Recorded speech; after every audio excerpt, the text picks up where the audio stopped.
Um homem não é um guerreiro. Isso foi recentemente citado pelo presidente em uma de suas conversas, mas também há um romance chamado Um Homem é um Guerreiro. E, claro, os espiões, obviamente, eles muitas vezes realizam missões individuais. Os diplomatas também têm muitas situações em que é necessário agir por sua conta e risco, quando não há possibilidade de consultar a posição da liderança. Existem tais situações, sim. Você poderia contar sobre uma situação assim? Isso já é um ponto interessante, nunca ouvi falar. Ano de 96, eu, representante na ONU, o homólogo americano de Madeleine Albright, que, aliás, me permitia fumar em sua residência, o que era categoricamente proibido pelas leis. Nova York. E os cubanos derrubam um avião americano que voava com objetivos provocativos de Miami e entrou no espaço aéreo de Cuba. Os americanos convocam urgentemente o Conselho de Segurança da ONU, em Moscou, às 3 da manhã. E eu entendo que aqui é necessário, claro, demonstrar alguma flexibilidade. Por um lado e por outro, não permitir a aprovação de um texto que será usado posteriormente para condenar os cubanos. Eu não vou entrar em detalhes. Agora, provavelmente não me lembro muito bem deles, mas conseguimos um texto que foi aceito por consenso. E, até hoje, nossos amigos cubanos me agradecem por aquela noite. Aqui está um exemplo, provavelmente o mais marcante. Desculpe, e então, aproveitando os eventos na ONU, diga-me, por favor, naquela época em que você trabalhava lá, quão a sensação de que eu, principalmente, me refiro, claro, aos anos de 94, 95, 96, quão forte era a sensação de que aquela posição da nossa liderança Kemoke, você está transmitindo, isso corresponde à sua sensação interna de como a Rússia deve ser representada no campo internacional? Na maioria das questões, a posição da liderança russa da época era, em geral, formulada de maneira ampla, porque na agenda do Conselho de Segurança, os problemas eram principalmente africanos, em parte asiáticos, latino-americano, caribenho. E nossa liderança, na época, prestava atenção, antes de tudo, ao vetor ocidental e no vetor ocidental. O trabalho era realizado principalmente no contexto das relações entre o Grupo dos Sete e a Rússia. A Rússia foi convidada ainda em 1994. Boris Nikolaevich Yeltsin foi convidado para Nápoles, se não me engano. E a liderança estava concentrada na criação de condições para aprofundar a parceria com o Ocidente. Como se descobriu mais tarde, ou melhor, foi descoberto. Isso foi bastante rápido, mas como mais tarde puderam perceber, praticamente todos os nossos políticos e também os cidadãos, a parceria era como um irmão mais novo. E esse papel nos foi atribuído, o que foi, claro, um erro colossal. Agora, muitos analistas ocidentais escrevem sobre isso em suas memórias, que não fazia sentido expandir a OTAN, não fazia sentido manter a Rússia à margem, mas havia o objetivo de entrar no Grupo dos Sete. E você sabe, mesmo nos anos 2000, nós, recusamos continuar trabalhando para desenvolver a cooperação com o Ocidente.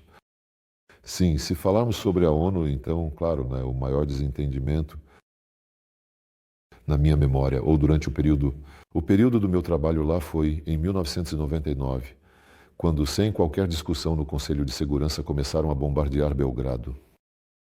E durou 78 dias. Foi uma violação flagrante do direito internacional na América Central, em geral, e dos compromissos no âmbito da Organização para a Segurança e Cooperação na Europa. E é preciso reconhecer que essa aventura foi categoricamente condenada por Boris Nikolaevich Yeltsin.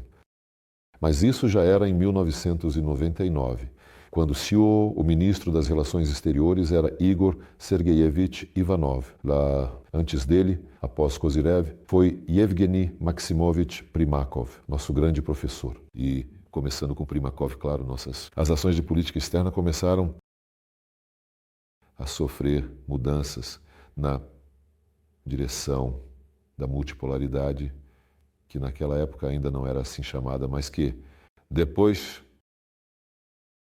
legalizou no léxico diplomático Yevgeny Maximovich Primakov, já formalmente defendendo a promoção dos interesses de um mundo multipolar. Isso, na verdade, entendem, na Carta da ONU há muitos princípios. O Ocidente agora só vê a integridade territorial. Lá existe o princípio da igualdade e autodeterminação dos povos. Lá existe o princípio do respeito aos direitos humanos, incluindo direitos linguísticos e religiosos. Estamos agora chamando a atenção do Ocidente. Quão interessante é a situação quando, na discussão de qualquer outro problema, Venezuela, Coreia do Norte, até mesmo Irã, claro, praticamente qualquer país, incluindo a Índia, eles têm reivindicações em relação aos direitos humanos. Os americanos, bem, pelo menos sob Biden, isso foi quase Arábia Saudita, certamente, outros países árabes. Mas em relação à Ucrânia, os direitos humanos não são mencionados de forma alguma, embora na Ucrânia tenham sido aprovadas leis. É o único país no mundo onde foram aprovadas leis que proíbem uma das línguas oficiais da ONU, em todas as esferas. Fica em silêncio, aliás, o guardião da Carta da ONU, não o secretário-geral, sobre o que eu falei com ele várias vezes, mas isso já é um tema à parte. O secretário da ONU foi, em grande parte, privatizado para todos. Em direções-chave, bem, praticamente em todas, estão cidadãos de países da OTAN e eles não escondem sua afiliação à OTAN, apesar do artigo 100 e da Carta da ONU, que exigem que eles não recebam instruções de nenhum governo e sejam imparciais. Mas, continuando nas relações com o Ocidente no início dos anos 2000, nós também estávamos interessados, e o presidente Putin, ele seguiu uma linha e conseguiu que nos tornássemos membros plenos do grupo dos 8. Mas em outras direções que formamos para trabalhar com o Ocidente, né? E isso, antes de tudo, é claro, a OSCE, que sempre existiu, mas além disso, né, o Conselho Rússia-OTAN, que naquele momento, quando foi criado e começou a funcionar ativamente, havia dezenas de projetos conjuntos na luta contra o terrorismo, cooperação no Afeganistão e muito mais. E, claro, isso foi o formato Rússia-União Europeia, um formato único. Cúpulas eram realizadas 2 vezes por ano, algo que a União Europeia não tinha com mais ninguém. Funcionavam mais de 2 dezenas de diferentes mecanismos, tanto no nível dos ministérios das relações exteriores, seus líderes, quanto no nível das instituições econômicas. Ministérios de transportes, energéticos, humanitários, 4 espaços comuns de Lisboa a Vladivostok. Foram realizadas cúpulas, inclusive em Khabarovsk, a propósito, onde os europeus vinham. Havia um chefe da Comissão Europeia. Então, havia todas essas impressões de que há chances de avançar. Continuidade do ponto de vista político. Primakov. Multipolaridade significa que você deve estar interessado, claro, em promover alguns de seus necessidades e demandas na economia, em outras áreas, áreas de segurança. Mas você nunca se fecha para o diálogo com qualquer país do mundo. Ouvir isso não obriga ninguém a nada, mas muito frequentemente apenas contatos comuns. Seus interesses e não representam a população dos territórios que formalmente administravam. Aliás, este princípio foi consagrado já após a descolonização em 1970. As negociações foram preparadas por muito tempo, discutiram o que era mais importante, a integridade territorial ou o direito das nações à autodeterminação. E em 1970, chegaram à conclusão, adotaram uma declaração abrangente sobre todos os princípios da Carta da ONU, como eles estão interligados. E na parte sobre a integridade territorial e o direito à autodeterminação nacional, foi registrado por consenso no mais alto nível, unanimemente, que todos devem respeitar a integridade territorial daqueles estados que respeitam os direitos à autodeterminação nacional, o princípio do direito das nações à autodeterminação. E por isso, tem governos que representam toda a população que vive nesse território. Como os colonizadores não representavam a população em 1960, os assentamentos de suas colônias. E por isso esse princípio prevaleceu também na Ucrânia. Na verdade, após o golpe de Estado, o regime de Poroshenko, depois o regime de Zelensky, que logo após o golpe disseram: vamos cancelar o status da língua russa, aqueles que não aceitaram os resultados do golpe e foram declarados terroristas. Bem, como se pode dizer que isso, não sei como chamar, um grupo de golpistas, digamos, que representa os interesses da população de Donbass, Novorossia, Crimeia, ainda mais. Então, por isso, não mexa no estatuto, ele é absolutamente moderno. Apenas respeite-o e cumpra-o. E não diga que quando o Kosovo declarou independência sem qualquer referendo, isso é direito à autodeterminação.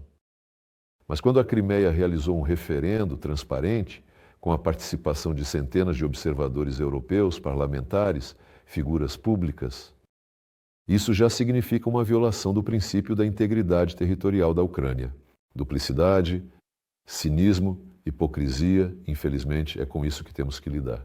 E assim, concluindo a revisão daquele período, estávamos integrados.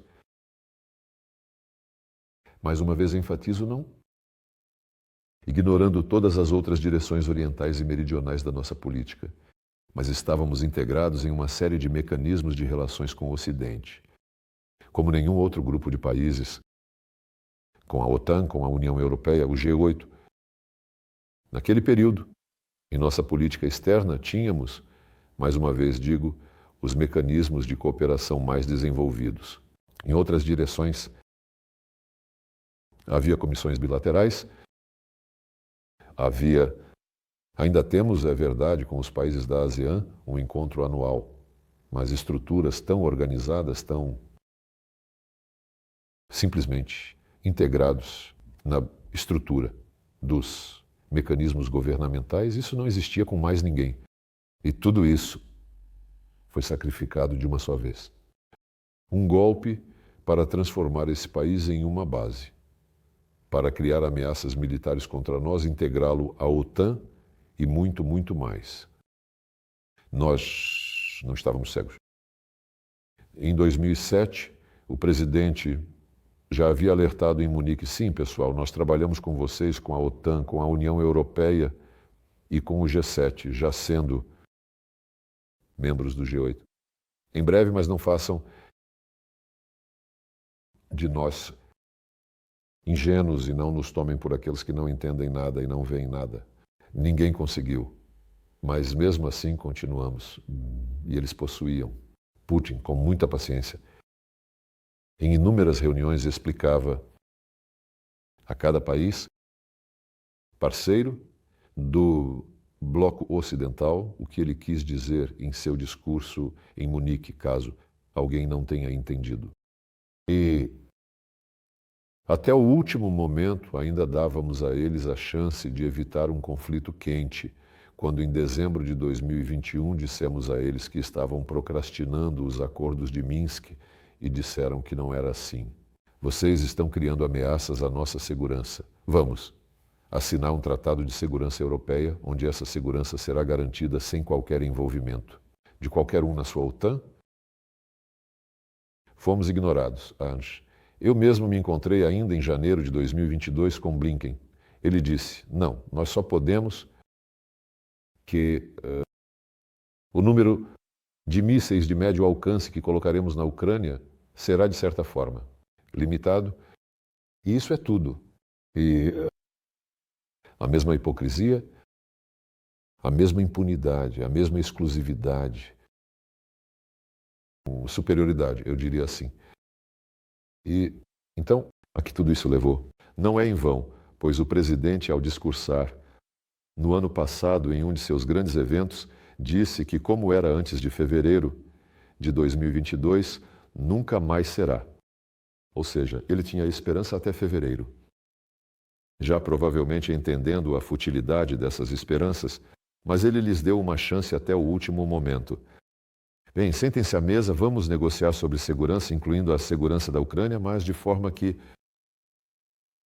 as medidas para garantir essa segurança não comprometam nossa segurança. Tudo isso foi resolvido. E agora muitos políticos, ex-membros do governo, ativistas, com a sabedoria do retrospecto, né? Ou seja, eles também, de certa forma, têm algo em comum com os russos. O homem russo, que é forte com a sabedoria do retrospecto, dizem que deveria ter sido feito de outra forma, mas aconteceu como aconteceu, agora temos nossos objetivos claros, tarefas definidas, como se dizia na União Soviética. Ao trabalho, camarada, como se dizia naquela época. E diga-me, por favor, a propósito, falando sobre o ano de 22, você teve longas negociações com Blinken, de fato. Todos se lembram disso. E então, você, para si mesmo, digamos, quando percebeu em que estágio que não seria possível chegar a um acordo? Como foi tomada a decisão de que era hora de iniciar a operação militar especial?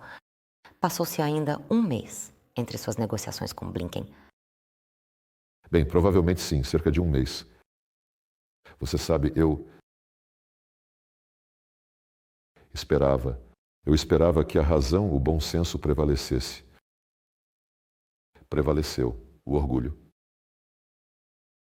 Não apenas os planos, por assim dizer, de envolver materialmente a Ucrânia na OTAN, criar bases na Crimeia, no Mar de Azov, todos esses planos existiam. Mas além desse plano geopolítico, o orgulho também desempenhou um grande papel. Como assim? Nos dizem para não fazer, e nós vamos concordar, é isso? Eu não estou exagerando agora, é isso, em sua forma nua, o que os guiou. E isso é triste, isso não, é bom senso. Veja o Trump agora, não é à toa que ele sempre fala em relação a qualquer conflito. Considerando a posição na América, deve haver bom senso. Qual é o bom senso de dar centenas de bilhões para a Ucrânia que está perdendo? Que já está sob um regime que não tem amplo apoio, que certamente apenas perderá. Deixa a Europa, se eles quiserem, cuidar disso. E o bom senso de Washington dita que se afastem. Sim, estaremos prontos para ajudar lá. Alguns firmar acordos econômicos, mas demos armas suficientes. E então, havia ainda uma certa ideologização.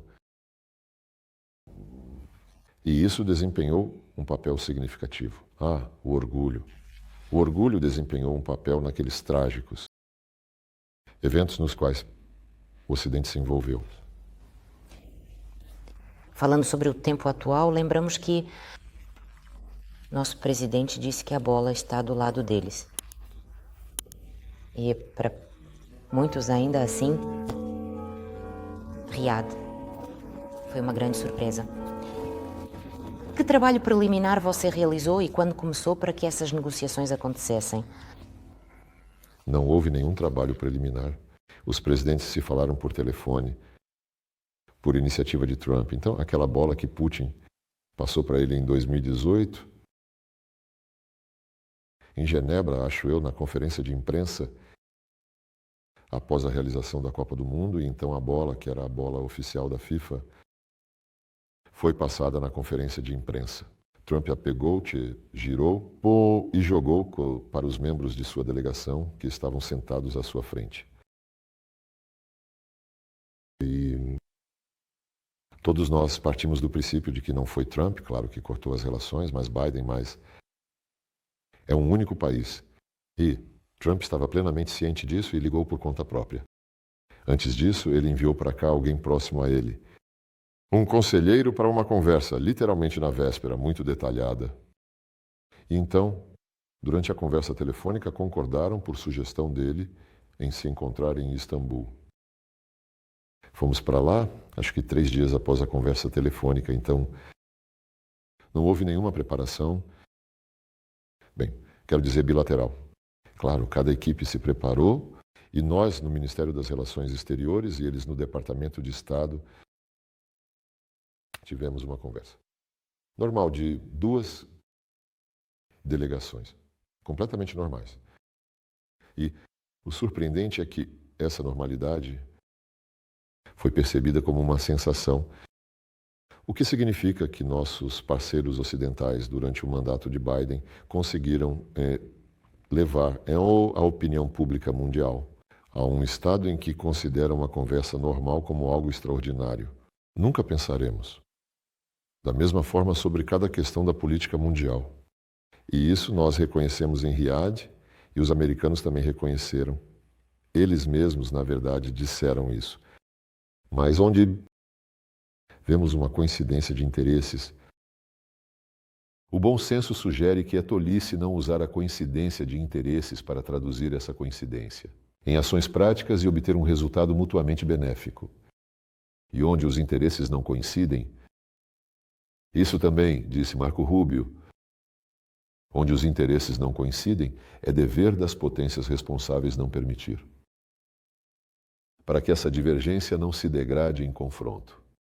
Essa é absolutamente a nossa posição. Aliás, isso também é o formato em que se constroem as relações entre os Estados Unidos e a China. Eles têm uma enorme quantidade de divergências. Os americanos anunciam muitas sanções contra a China para suprimir o concorrente. Não tantas quanto contra nós, mas os americanos, aliás, e os europeus também. Carros elétricos, 100%. Obrigações. Não são apenas uma concorrência desleal, mas eu volto ao modelo de relações. Apesar de todas essas divergências, apesar de que, periodicamente, os líderes do tênis Liu e da China e ministros acusam o outro lado de algumas ações indevidas, mas antes de tudo na esfera econômica, mas também na política de segurança, isso é mencionado. Leia como os ministros chineses falam sobre os planos do Ocidente no Estreito de Taiwan ou no Mar do Sul da China. É uma oposição muito acirrada. Eu entendo os camaradas chineses quando o Ocidente diz que todos seguimos a política de uma China, o que significa que a China é uma só e Taiwan faz parte dela. Mas ao dizer que eles apoiam a política de uma China, eles também dizem que o status quo não pode ser alterado. Esse status quo é um Taiwan independente. Portanto, há muita dissimulação aqui, e não é à toa. Recentemente, um representante, creio eu, do Ministério da Defesa da China disse que estamos firmemente a favor de uma resolução pacífica, mas não excluímos o uso da força militar se tentarem nos enganar. Algo assim. Mas, apesar de tudo isso, o diálogo entre Pequim e Washington nunca foi interrompido. Exatamente. Esse modelo, eu acredito, deve ser seguido. Nas relações entre quaisquer 2 países, especialmente entre a Rússia e os Estados Unidos, que podem, novamente, encontrar interesses comuns e fazer muitas coisas mutuamente benéficas. E, por outro lado, devem, em caso de interesses divergentes, evitar chegar à guerra. E se a propósito falarmos sobre os Estados Unidos, lembrando, quantos secretários de Estado e secretários de Estado? Igor secretário. Igor secretário. Bem, tudo bem, que sejam secretárias de Estado. Bem, como eles têm isso, não essas normas gramaticais como as nossas, mas 3 secretários de Estado.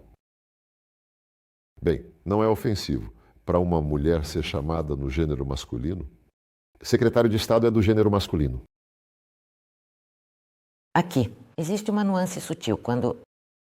Nós, por causa da nossa história, secretária é diferente. Imagem, um pouco diferente. Bem, tudo bem. Mais agradável do que secretário de Estado. chefe do Departamento de Estado. Sim. Então, como é para você? Como você lida com eles? As pessoas são diferentes, porque já dissemos, quando ainda na primeira eleição de Trump, muitos dos nossos políticos entraram em euforia. E agora também estão entrando em euforia. Os Estados Unidos ainda têm o mesmo objetivo, de ser o primeiro país do mundo. Simplesmente, Biden, ou sob Biden, sob Obama, em geral sob os democratas, eles tentaram fazer isso subordinando tudo e todos a si mesmos. Pagando por esse apoio, né, como eles pagam pela OTAN, como pagaram ao Japão, à Coreia do Sul, criando lá também esses postos avançados, com participação da OTAN, com componentes nucleares. Trump é um pragmático. Esse é o seu lema, bom senso. Ele certamente significa, e já vê tudo isso, numa transição para outra maneira de fazer negócios, mas o objetivo ainda é o mesmo. MAGA, torne a América grande novamente. Agora ele tem um novo boné, tudo o que Trump prometeu ele fez, Rindo. Entende? Isso dá um caráter tão vivo, um caráter humano à política. Desumaniza toda a burocracia, tais esquemas aos quais estão acostumados. Por isso, é interessante com ele. Sua equipe, e Marco Rubio, e o conselheiro de Segurança Nacional, Marco Voltz, pessoas absolutamente razoáveis, em todos os sentidos da palavra. Eles conversam com base no fato de que eles não nos comandam e nós não os comandamos. Apenas dois países sérios sentaram-se para conversar sobre o que não está certo e o que o antecessor estragou em 4 anos, destruindo todos os canais de contato sem exceção e introduzindo uma quantidade de sanções que resultaram na expulsão de empresas americanas que sofreram perdas de centenas de bilhões de dólares. É por isso os secretários de Estado mudam. Eles provavelmente também pensam, como assim? Eu vim aqui por 2 anos e esse ainda está lá, isso é sobre mim. Provavelmente eles dizem, mas eu tive com todos os antecessores de Marco Rubio, ou melhor, com todos os antecessores de Blinken. Relações de trabalho normais. Isso foi com o escândalo de Rice com Hillary Clinton, com Madeleine Albright. Ela se tornou secretária de Estado antes de eu me tornar ministro, mas colaboramos muito de perto. Ela faleceu não faz muito tempo, enviei minhas condolências à sua família. Com John Kerry, tive relações profissionais excelentes e também no nível pessoal. E até recentemente, trocávamos mensagens de texto, assim como com alguns outros ex-colegas meus, mas agora já é coisa do passado.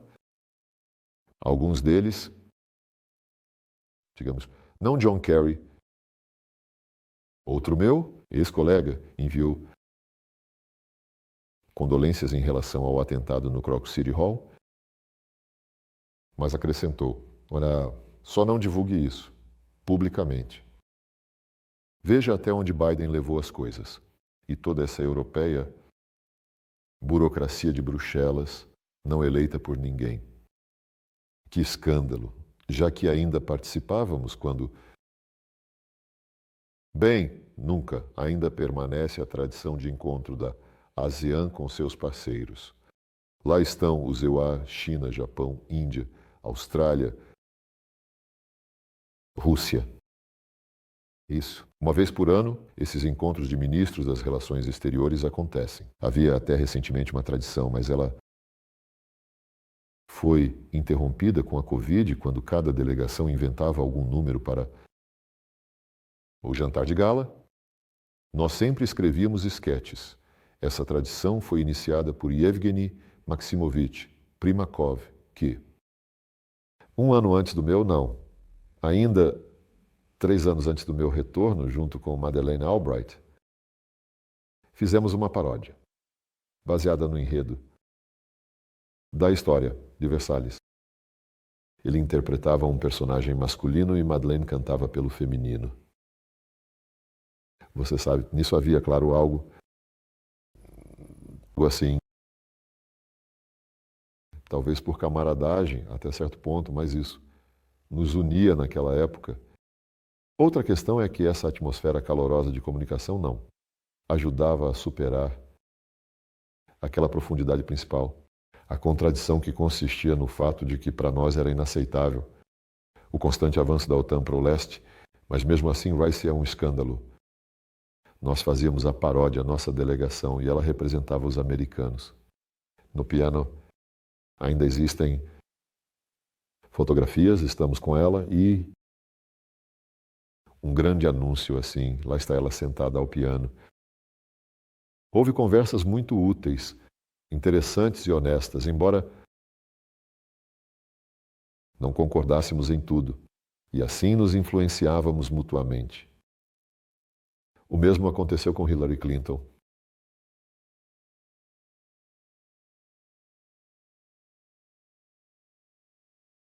Não havia essa ferocidade que vimos, não vou citar nomes, nos olhos dos principais membros de política externa da administração Biden.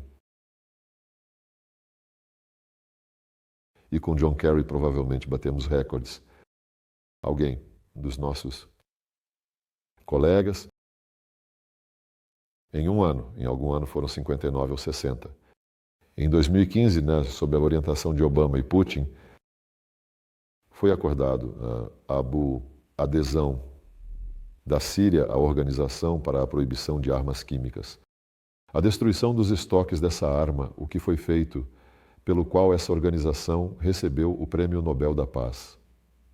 E um ano depois, o Ocidente começou novamente a dizer que Assad não cumpriu algo, embora todo o Ocidente tenha votado que a questão estava encerrada. Esse desonestidade de tentar trapacear o tempo todo, claro, não provoca nada além de arrependimento, no mínimo. Mas isso continua, ao que parece, há bastante tempo, para não dizer toda a história do pós-guerra. Porque se olharmos novamente para o período do seu trabalho na ONU, quando você estava em um diálogo construtivo, assinando documentos conjuntos com o lado americano, e eles violavam esses acordos, o que foi declarado bem literalmente ali, em poucos meses, como foi com o Kosovo, como foi com o Iraque, a mesma coisa. Um mês antes do discurso de Colin Powell, havia seu documento conjunto com o representante do ZEUA, sobre a necessidade de regular o diálogo, e assim por diante. Como você reagiu a essas coisas? Sabe, isso já se tornou habitual, e você está absolutamente certo. Continua isso, a tentativa de enganar a todos, apresentar sua posição como a única correta. E mesmo quando eu falo sobre. Com Colin Powell, também trabalhamos muito de perto com ele. Estou certo de que ele absolutamente não sabia o que estava no tubo de ensaio, o que era aquele pó branco que ele sacudia no Conselho de Segurança. Digo que tudo isso é isso, Saddam Hussein, não tem mais chance. Ele foi simplesmente enganado pelos agentes da CIA. Eu não quero ser anti-europeu, então eu digo. Mas a situação atual confirma a ideia que muitos historiadores expõem, a saber que nos últimos 500 anos, quando se formou mais ou menos o Ocidente, na forma em que chegou até os nossos dias, bem, naturalmente com algumas mudanças, todos esses 500 anos, todas as tragédias mundo, surgiram na Europa ou devido à política europeia. Colonização, guerras, cruzados, Guerra da Crimeia, Napoleão, Primeira Guerra Mundial, Hitler. E, se olharmos retrospectivamente a história, bem, os americanos não desempenharam nenhum papel provocador, muito menos incendiário. E agora, após isso, com a era Biden, vieram pessoas que querem se guiar pelo bom senso, que dizem claramente: queremos acabar com todas as guerras, queremos paz. E quem agora exige a continuação da festa na forma de guerra? Europa. A primeira-ministra dinamarquesa Pompeu disse, né, você viu?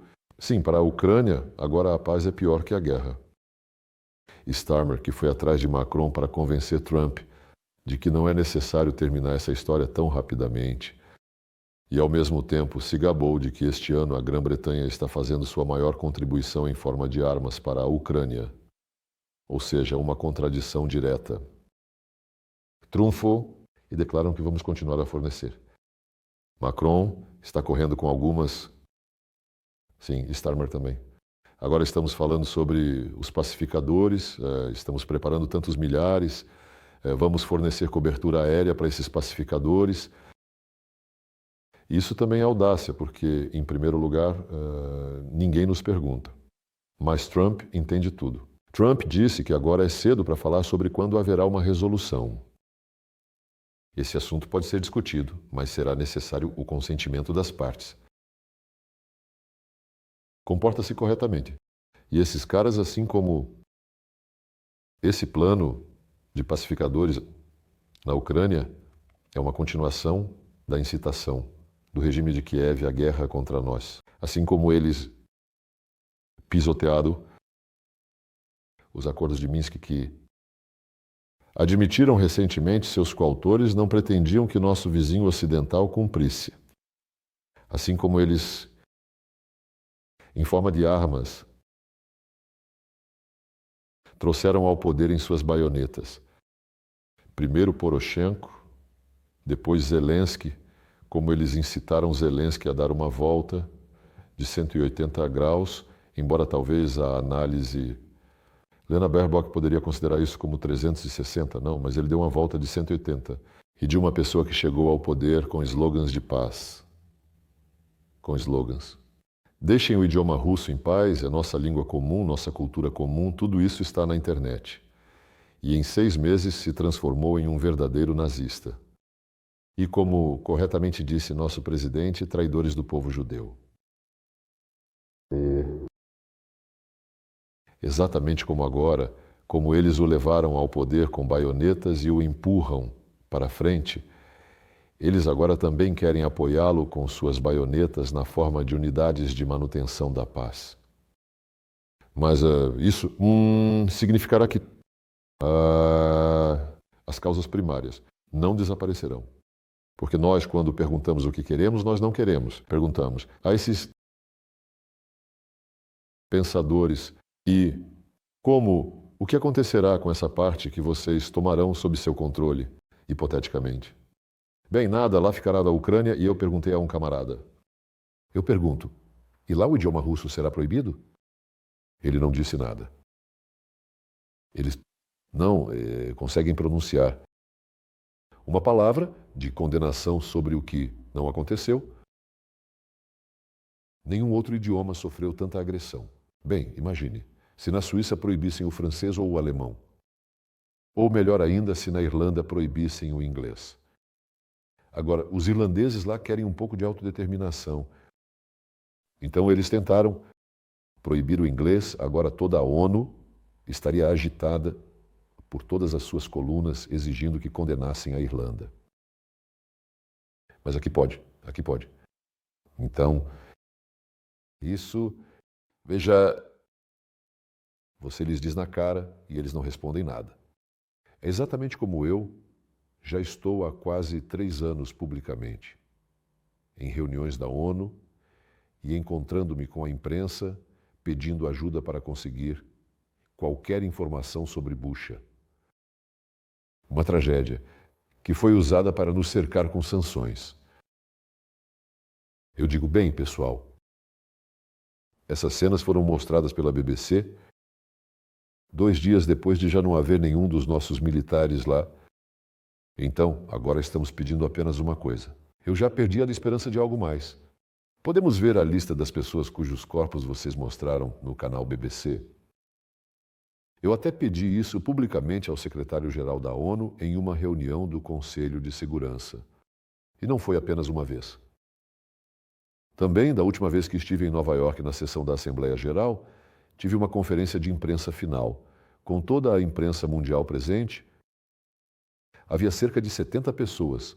E eu lhes disse, pessoal, vocês são jornalistas? Não estão interessados profissionalmente em descobrir o que realmente aconteceu lá? Nós solicitamos ao Escritório de Direitos Humanos da ONU.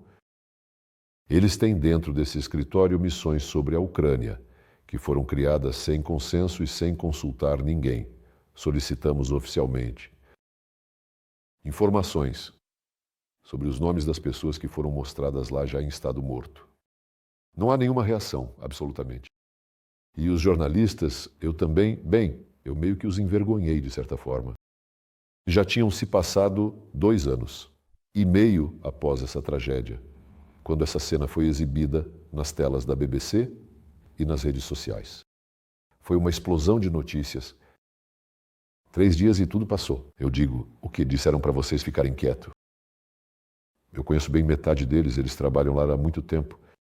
Bem, será que os jornalistas não podem enviar uma solicitação jornalística para os próprios ucranianos? Ninguém fez nada. A ordem foi dada, só isso.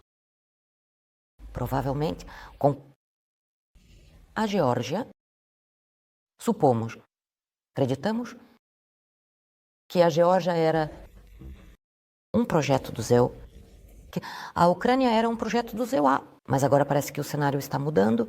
Você já mencionou o velho mundo que está interessado nisso. Então, como realmente é? Será que os EUA estão desempenhando o papel de marionete da Europa e não o contrário? É difícil para mim adivinhar aqui. Não, claro, durante a Geórgia e a Ucrânia foram mencionadas em 2008. Bem, isso é uma ingenuidade. Já era abril, se não me engano, em Bucareste, e em junho, Kondolietsa. Rice foi para a Geórgia e lá fez um apelo. E então aconteceu o que aconteceu. Não, os americanos foram os instigadores. Mas isso, sabe, começou depois que o apogeu dessa linha,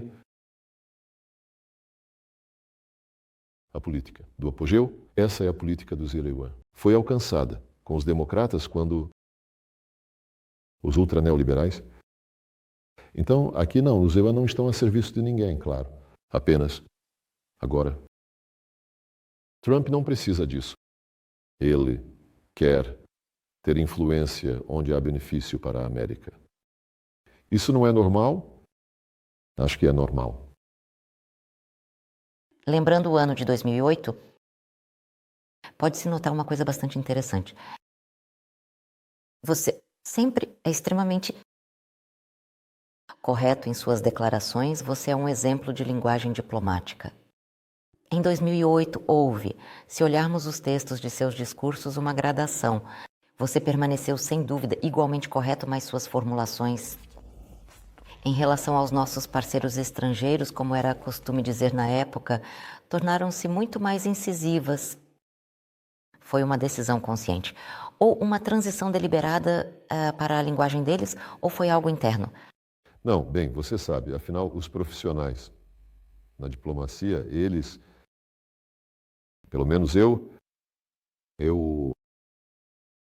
não tomo a decisão de agora vou ser mais rude aqui, vou dizer. Eu digo o que eu pensar, não como uma pessoa preocupada com o conceito de honra, orgulho, consciência, mas como um diplomata. E, em princípio, isso não está tão distante um do outro, porque nós, no geral, a diplomacia é moral, eu acredito. E quando dizem que a política externa é cinismo, é engano. Bem, provavelmente em algum lugar é preciso ser astuto. Sim, isso acontece. Mas eu prefiro ser honesto. E Putin, ele é definitivamente um defensor da diplomacia honesta e direta. Assim, ele conversa e conversou, e está disposto a conversar com todos, inclusive com os países ocidentais, que agora o acusam de todos os pecados mortais. Os mesmos Macron e Scholz. E, nesse sentido, as escolas diplomáticas, digamos assim, russo e, digamos, chinês, eles combinam ou estamos mais próximos do Ocidente? Em termos de estilo de conduzir o diálogo? Bem, não é meu papel comentar escola diplomática chinesa e ocidental, exceto uma. A escola diplomática chinesa nunca considerou sequer a ideia de não dialogar com algum país, especialmente com seu vizinho, e fechar com o canto naquela porta, nas não relações. Nunca. Mas nosso vizinho, na forma do Ocidente, da Europa, fez exatamente isso. E isso, claro, não é diplomacia. Nossa diplomacia sempre se baseou em nossos interesses. E esses interesses consistem no que está registrado no conceito de política externa, garantindo as condições externas mais favoráveis possíveis, para que, garantidamente, assegurar a segurança do país, as oportunidades para seu desenvolvimento socioeconômico, o aumento do bem-estar dos cidadãos. Parece uma coisa banal, mas é assim mesmo. E só entendermos que algum país ou bloco, como a OTAN ou a União Europeia, nos cria ameaças. Claro, devemos fazer tudo para afastar essas ameaças. Como tentamos fazer por muitos anos após o golpe de Estado na Ucrânia em 2014 até fevereiro de 2022. Tentamos fazer exatamente isso, afastar a ameaça por meio diplomático. Eles recusaram. Eles se recusaram a reconhecer nossos interesses legítimos. Então, a diplomacia é conversa e capacidade de ouvir. E você sim, eu entendo. Provavelmente estão te dando sinais, mas mesmo assim, em toda a sua trajetória diplomática, você já teve a sensação de que está perdendo o controle da situação? Bem, provavelmente quando os americanos e seus satélites europeus começaram a bombardear Belgrado. Em 1999, sim, claro. Mas estávamos preparados para isso, porque eles não escondiam seus planos. Sem qualquer recurso ao Conselho de Segurança para fazer isso. Isso não é perda de controle, entende? Nós já não controlávamos essa situação. Foi uma operação planejada. Assim como quando começaram a bombardear o Iraque sob um falso pretexto, como depois admitiram. Bem, como água sobre as penas de um ganso. Portanto, é melhor não definir tarefas inatingíveis. E, em tais situações, quando você fez tudo para prevenir a agressão, como foi no caso do Iraque e da Sérvia, bem, mas depois nós nos recuperamos um pouco. Quando eles mesmos correram para a União de Segurança e disseram que já eram 78, 72 dias, não me lembro quantos, de guerra na Iugoslávia, ajudem. E então nós ajudamos a elaborar um tratado de paz. E quando o tratado de paz foi elaborado, eles se acalmaram. Ou seja, a guerra terminou. E agora, os acordos de paz que foram estabelecidos naquela resolução de 99, incluindo o reconhecimento de que o Kosovo é Sérvia, que no Kosovo os sérvios têm o direito de ter estruturas de aplicação da lei à polícia, mas isso não está acontecendo. Já se passaram 26 anos. Hoje eu terei contatos com colegas sérvios Eles estão sendo pressionados a simplesmente engolir a humilhação e reconhecer a independência. Kosovo. E por quê? Porque o Ocidente a declarou em 2008. Então, vamos lá, ouça. Então, a vida para nós é como... A diplomacia é como a vida. Nada é simples, mas é preciso viver e trabalhar